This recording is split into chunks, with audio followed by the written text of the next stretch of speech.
బాగ్లింగంపల్లి సుందరయ్య విజ్ఞాన భవన్లోని ఐలమ్మ ఆర్ట్ గ్యాలరీలో అఖిల భారతీయ కుమ్మర శాలివాహన ప్రజాపతి కుంభకార్ మహాసంఘ్ మరియు తెలుగు భాషా చైతన్య సమితి సంయుక్త ఆధ్వర్యంలో శ్రీ శ్రీ శ్రీ సిద్ధప్ప వరకవి రాజయోగి జయంతి ఉత్సవాలను గ్రాండ్గా ప్రారంభించారు.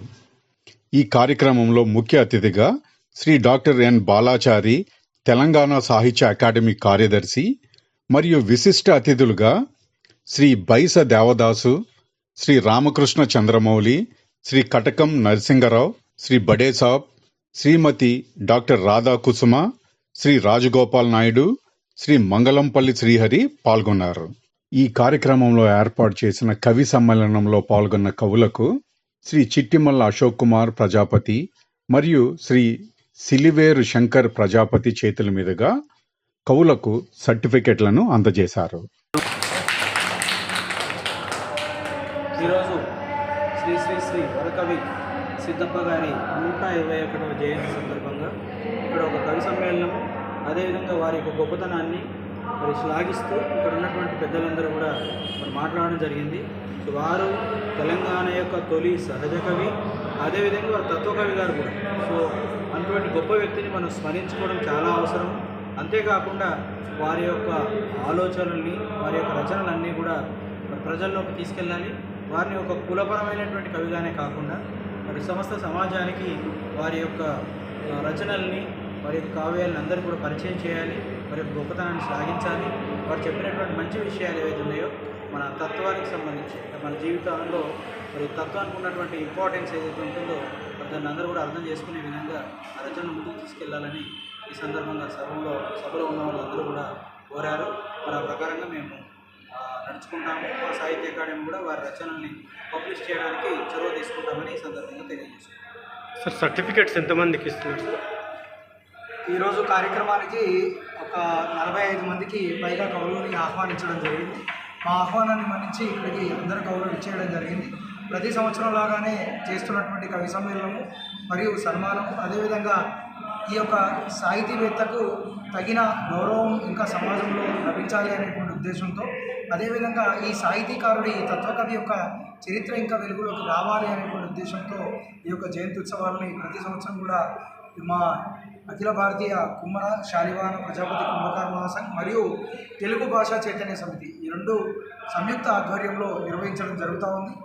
కాబట్టి ఈరోజు అనుకుంది ఏంటంటే ఇక ముందు కూడా దాదాపు 200-300 మంది కవులను కూడా క్రోడీకరించి వాళ్ళందరినీ కూడా ఒకే వేదికపైకి తీసుకొచ్చి ఈ యొక్క కేవలం సిద్ధప్ప వరకవే కాదు, ఇట్లాంటి తత్వ కవులు ఎంతమంది ఉన్నారో, కవులు ఎక్కడైతే కవులని విస్మరిస్తున్నారో, ఎందుకంటే స్వాతంత్ర ఉద్యమం దగ్గర నుంచి కూడా తెలంగాణ ఉద్యమం వరకు కూడా కవుల పాత్ర, రచయితల పాత్ర మరియు కళాకారుల పాత్ర ఈరోజు తెలంగాణ వచ్చిన తరుణంలో మర్చిపోతున్నారేమో అనేటువంటి సందేహానికి లోనైనటువంటి మేము ఈ యొక్క అన్ని విషయాల్ని బయటకు తీసుకురావాలనేటువంటి ఉద్దేశంలో చేస్తున్నటువంటి కార్యక్రమాలు అందరూ సహకరిస్తున్నారు.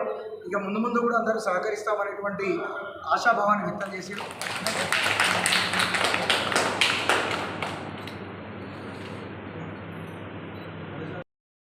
45 మంది కూడా కవి సమ్మేళనంలో పాల్గొంటున్నారు. గతంలో మేము శతకవి సమ్మేళనం కూడా నిర్వహించడం జరిగింది. కాబట్టి ఇలాంటి కార్యక్రమాలు అంటే సర్టిఫికెట్ల రూపంలోనే కాకుండా వాళ్ళని చిరు సత్కారంతో వారిని గౌరవించడం, సమాజంలో వారి కవితలు కూడా మేము ప్రింట్ చేయడం అనేటువంటిది, పుస్తక రూపంలో తీసుకురావడం అనేటువంటిది ప్రయత్నాలు గతంలో చేసినాం, ఇప్పుడు కూడా ప్రయత్నాలు చేయడం జరుగుతుంది. Okay sir, thank you.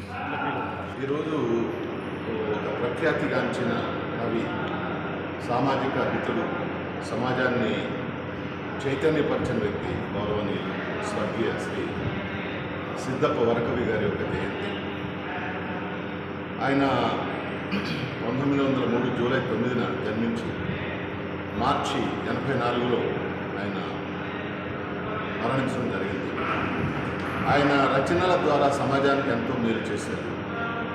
చాలా ఉన్నాయి. ఆయన ఇంకొక మాట చెప్పాలంటే తెలంగాణ వేమనగా కూడా ప్రసిద్ధికి ఎక్కిన వ్యక్తి.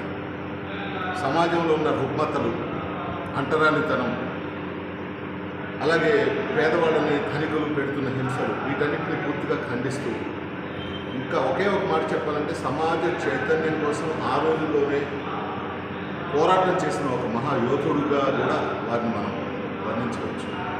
అలాంటి గొప్ప వ్యక్తి మన తెలుగువాడు కావడం, ఆ తెలుగువాని యొక్క పుట్టినరోజు ఈరోజు మనందరం కలిసి జరుపుకోవడం మహదానందకరమైన విషయంగా భావిస్తున్నాను. వారి గురించి ఇక్కడ ఈ కార్యక్రమాన్ని ఏర్పాటు చేసింది మెరుగొద్ది శివానంద్ గారు, అలాగే వారి మీద ఉన్న అభిమానంతో దీన్ని ప్రచారం చేయాలనే ఆతృత, ఆందోళన లేక ప్రేమ, అభిమానంతో చిలువేరు శంకర్ గారు ఈ కార్యక్రమాన్ని ఏర్పాటు చేశారు. చాలామంది కవులు ఈ కార్యక్రమానికి విచ్చేశారు. కవులు మీన్స్ ఏదైనా చక్కటి కవితలు రాయడం కోసం ఒక రకమైన కవి సమ్మేళనం లాంటిదిగా కూడా దీన్ని భావించవచ్చు. ఆ కార్యక్రమంలో నేను కూడా వచ్చి కళాకారుడిగా పాల్గొనడం నాకు చాలా ఆనందంగా ఉంది. నా పేరు వెంకట అప్పారావు.